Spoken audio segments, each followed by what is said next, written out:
আসসালামু আলাইকুম রহমতুল্লাহ বারকাতু। আমরা পর্দার সংক্রান্ত আলোচনা শুনছিলাম। পুরুষগণ যেসব মহিলার সঙ্গে দেখা সাক্ষাৎ করতে পারবে, পুরুষগণ নিম্নে বলা মহিলাদের সাথে দেখা সাক্ষাৎ করতে পারবে এবং তাদেরকে বিয়ে করা হারাম।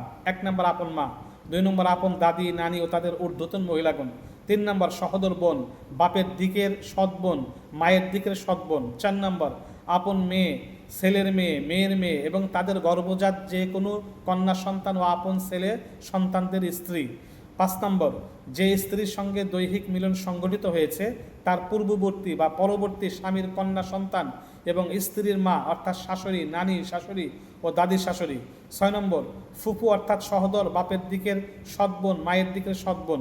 7 নম্বর খালা অর্থাৎ মায়ের বাপের দিকের সৎ বোন, মায়ের দিকের সৎ বোন। 8 নম্বর ভাতিজি অর্থাৎ সহোদর বাপের দিকের সৎ ভাই, মায়ের দিকের সৎ ভাইয়ের ছেলে। 9 নম্বর ভাইয়ের মেয়ে ও তাদের অধস্তন কন্যা সন্তান। 10 নম্বর ভাগ্নি অর্থাৎ সহোদর বাপের দিকের সৎ বোন, মায়ের দিকের সৎ বোনের মেয়ে ও তাদের অধস্তন কন্যা সন্তান। 11 নম্বর দুধ সম্পর্কিত মেয়ে, মেয়ের মেয়ে, ছেলের মেয়ে ও তাদের অধস্তন কন্যা সন্তান এবং দুধ সম্পর্কীয় ছেলের স্ত্রী।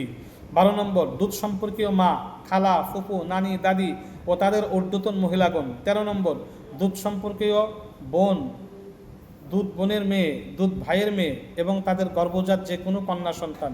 14 নম্বর যৌন শক্তিহীন এমন বৃদ্ধা যার প্রতি পুরুষের কোনো প্রকার আকর্ষণ নেই, এদের সাথে পুরুষরা সাক্ষাৎ করতে পারবে। উল্লেখ্য 13 ও 14 নম্বর বর্ণিত মেয়েদের সাথে বিয়ে জায়েজ আছে। উপরোক্ত মহিলাগণ ব্যতীত পুরুষের জন্য অন্য কোনো মহিলার সঙ্গে দেখা সাক্ষাৎ মোটেও জায়েজ নয়, বরং সম্পূর্ণ নাজায়েজ ও হারাম।